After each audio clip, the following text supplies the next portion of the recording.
Hello friends, my name is Vicky and welcome to my YouTube channel. आज मैं बात करने वाला हूँ यूके गवर्नमेंट ने जो 14 मार्च 2024 को न्यू इमिग्रेशन लिस्ट लॉन्च की है, तो उसी के बारे में आज हम बात करने वाले हैं। एक लंबी चौड़ी 128 पेजेस की यूके गवर्नमेंट ने जो लिस्ट पोस्ट की है, उसी को समराइज कर आज मैं आपके सामने प्रेजेंट करने वाला हूँ। तो उसमें सिर्फ मैं मेन पॉइंट्स के बारे में बात करूँगा जो आपसे और मेरे से रिलेटेड हो, जैसे क्या स्टूडेंट वीज़ा हो गया, health and care worker visa हो गया, बिजनेस वीज़ा से रिलेटेड हो गया जो ऑलरेडी टायर 2 पे यहाँ पर चल रहे हैं, फैमिली वीज़ा हो गया। हर कैटेगरी इन पॉइंट जो मैंने पॉइंट्स बनाए हैं ना उनमें मेंशन है, तो आपको एक काफ़ी हेल्पफुल करेगा। अगर आपने वो लिस्ट देखी है तो आपको काफ़ी कंफ्यूजन हो रखा होगा, क्योंकि गवर्नमेंट ने काफ़ी कुछ ऐसी वर्डिंग यूज़ की है उस लिस्ट में जो भाई मेरे लिए भी समझना मुश्किल था। काफ़ी को समझ में आ गई होगी, काफ़ी को नहीं आई होगी। जिनको नहीं आई होगी तो आज मैं मेरे वीडियो में उनको अच्छे से समझ में आ जाएगा, और जिनको आ गया तो उनको और अच्छे से प्रेजेंटेशन मतलब क्लियर व्यू आ जाएगा। तो सिर्फ मैं मेन पॉइंट्स के बारे में आज बात करूँगा इस वीडियो में। वीडियो शुरू करने से पहले अगर आप मेरे चैनल पर नए आए तो please don't forget to subscribe my channel. और मैं यूके से रिलेटेड काफ़ी कंटेंट बनाता रहता हूँ, तो होपफुली आपको टाइम पर वो मिल जाएगा। तो भाई वीडियो शुरू करते हैं।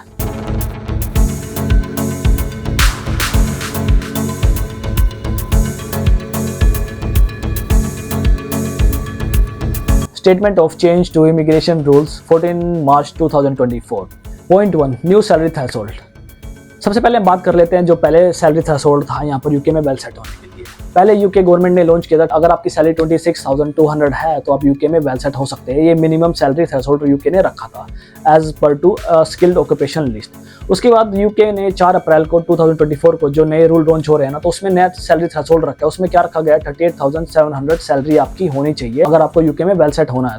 तो इस थ्रेशोल्ड को स्टूडेंट्स के लिए ये काफ़ी डिफिकल्ट रहेगा इस सैलरी को गेट करना, बट इम्पॉसिबल नहीं है। Everything is possible. अगर स्टूडेंट यहाँ पर PSW पे 2 साल काम कर इजीली इस सैलरी को गेट कर सकता है और यहाँ पर यूके में वेल सेट भी हो सकता है। यूके गवर्नमेंट का यही मानना है कि अगर आप इस सैलरी को गेट करते हो तो आप यूके के लिए काफ़ी एक स्किल्ड वर्कर की तरह काम करते हो, और इनको स्किल्ड वर्कर की काफ़ी जरूरत भी है इस कंट्री को, तो इसलिए ये नया सैलरी थ्रेशोल्ड रखा है। Second point, health and care worker visa. UK government ने इसकी सैलरी थ्रेशोल्ड 26,200 से बढ़ाकर 29,000 रख दिया गया, बट एक्सक्लूडिंग केयर और सीनियर केयर वर्कर। अगर आपके पास केयर और सीनियर केयर वर्कर का एक्सपीरियंस है तो आप आज भी यूके में 26,200 सैलरी गेट कर टायर 2 वीज़ा यहाँ पर गेट कर सकते हैं। Third point, skill list. हर कंट्री की एक स्किल लिस्ट होती है, बट यूके में जो जिस नाम से वो जानी जाती थी उसका नाम था शॉर्टेज ऑक्यूपेशन लिस्ट, जिसको फॉलो कर आज भी लोग मतलब आते थे दूसरी कंट्री से। उसके मतलब जो भी स्किल्स की जरूरत होती थी उसमें मेंशन होता है कि भाई किस स्किल की यूके को जरूरत है, तो उसमें हर कुछ मेंशन होता था, सैलरी मेंशन होती थी।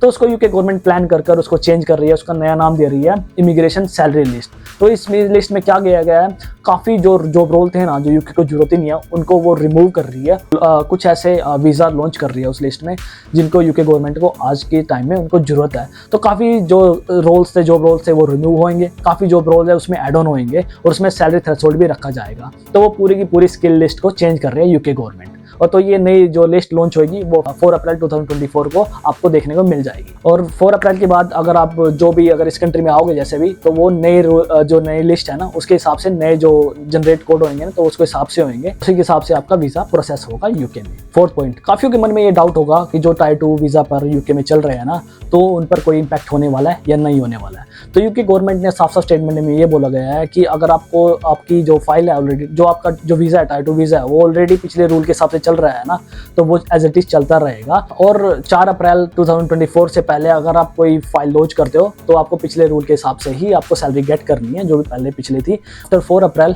2024 आपको नया सैलरी थ्रेशोल्ड है, उससे क्राइटेरिया जो भी 38,700 सैलरी गेट करनी पड़ेगी, तभी आप टायर 2 ले सकते हैं आफ्टर 4 अप्रैल। सो जो भी ऑलरेडी इस वीज़ा पे चल रहा है तो उस पर कोई इम्पैक्ट नहीं है।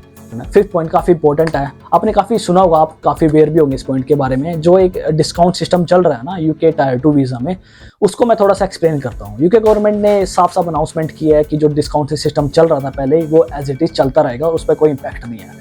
डिस्काउंट सिस्टम में कौन कौन से क्राइटेरिया आते हैं, जैसे क्या हो गया, अंडर 26 आपकी अगर एज है, आप रिसेंटली पास आउट हुए यूनिवर्सिटी, और आप PhD लेवल की जो डिग्री है आपके पास, इन 3 कैटेगरी को 70% डिस्काउंट जो रूल है उसमें डाला गया है। तो ये डिस्काउंट सिस्टम काम कैसे करता है, जैसे आप फ्रेशली पास आउट हुए यूनिवर्सिटी से, आपको करना क्या होगा, एक स्पॉन्सर फाइंड आउट करना होगा जो आपको स्पॉन्सरशिप कर सके। सेम लाइक टायर 2 वीज़ा पे, टायर 2 वीज़ा पे भी ऐसे ही काम करता है। तो स्पॉन्सर एक पर्सन ढूंढना होगा, बट आप फ्रेशली पास आउट हुए हैं, आप क्राइटेरिया मैच करता है, आप अंडर 26 हैं, आप PhD लेवल के जो भी हैं, तो आपको 30% डिस्काउंट मिलेगा। तो इट मीन्स 38,700 जो सैलरी थ्रेशोल्ड रखा गया है ना, उस पर आपको 30% डिस्काउंट मिल जाएगा।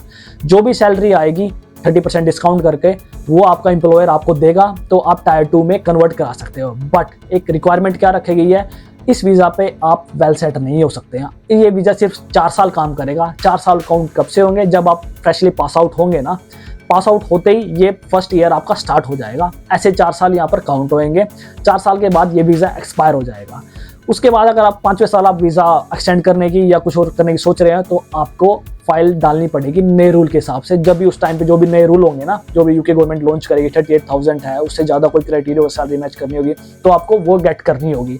तो ये डिस्काउंट सिस्टम ऐसे काम करता है। लेकिन अगर आप PSW पे हो, जैसे आप फ्रेशली पास आउट हो, उसके बाद आपने 2 साल का PSW ले चुके हैं, आप 2 साल आपको खत्म होने में, मतलब सेकंड ईयर आपका चल रहा है, तो ये कैलकुलेट कैसे होगा, तो आपके पास से 2 ही साल बचेंगे इस वीज़ा में अप्लाई होने के लिए। तो अगर आपको डिस्काउंट गेट करना है ना, तो आपके पास से 2 ही साल बचेंगे। तो इट मीन्स 4 ईयर्स आपके टोटली आपको यूके में आप रह सकते हैं। तो टोटली 4 ईयर ही मिलते हैं। 2 साल आपके PSW में चले जाएंगे, 2 साल आप अपनी स्पॉन्सर ढूंढ के 30% का डिस्काउंट, मतलब 70% सैलरी गेट कर टायर 2 वीज़ा कन्वर्ट करा सकते हैं। 2 साल आप इजीली यहाँ पर यूके में रह सकते हैं। 6 point family visa. Family visa किस पर एप्लीकेबल होता है? काफ़ी को ये कंफ्यूजन होगी कि भाई इसमें डिपेंडेंट लिखा, मतलब डिपेंडेंट वर्ड डाला गया है, भाई अपने स्पाउस को कैसे बुला सकते हो।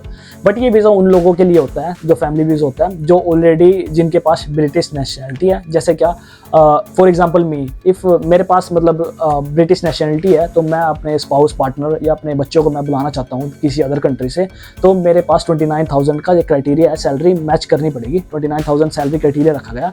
ये सैलरी अगर मेरे पास होगी तो मैं इजीली अपने डिपेंडेंट को बुला सकता हूँ किसी और कंट्री से। बट इस लिस्ट को, मतलब जो सैलरी क्राइटेरिया रखा गया है, तो कुछ समय के लिए, मतलब कुछ टाइम के लिए फ्रीज किया गया है। इसके बाद वही 38,700 वाला रूल इस पर भी एप्लीकेबल होगा। ये यूके गवर्नमेंट डिसाइड कर रही है, अभी इस पर बात चल रही है। तो मैं दोबारा बताता हूँ, जो ये स्पाउस वीज़ा है ना, तो ये वो नहीं है कि जो स्टडी वीज़ा पे आते हैं ना, जो स्टूडेंट वो अपने डिपेंडेंट को लेके आते हैं, वो वीज़ा नहीं है। ये फैमिली वीज़ा के लिए जिनके पास ब्रिटिश नेशनलिटी होती है ऑलरेडी। 7th पॉइंट में यार ISL लिस्ट जो ये लॉन्च कर रहे हैं, काफ़ी कुछ रिमूव होगा, काफ़ी कुछ एड ऑन होगा, नई सैलरी थ्रेशोल्ड आएंगे। ये लिस्ट जैसे ही लॉन्च होगी मैं आपको अपडेट करूँगा। उसमें क्लियरली मेंशन होगा लिस्ट में कि आपको कितनी सैलरी गेट करनी है, क्या क्या उसका आपका प्रोफेशन उसमें है या नहीं है, आप कैसे यहाँ पर टायर 2 गेट कर सकते हैं। हर चीज़ मैं मेंशन करूँगा जैसे ये लिस्ट अच्छे से लॉन्च होगी।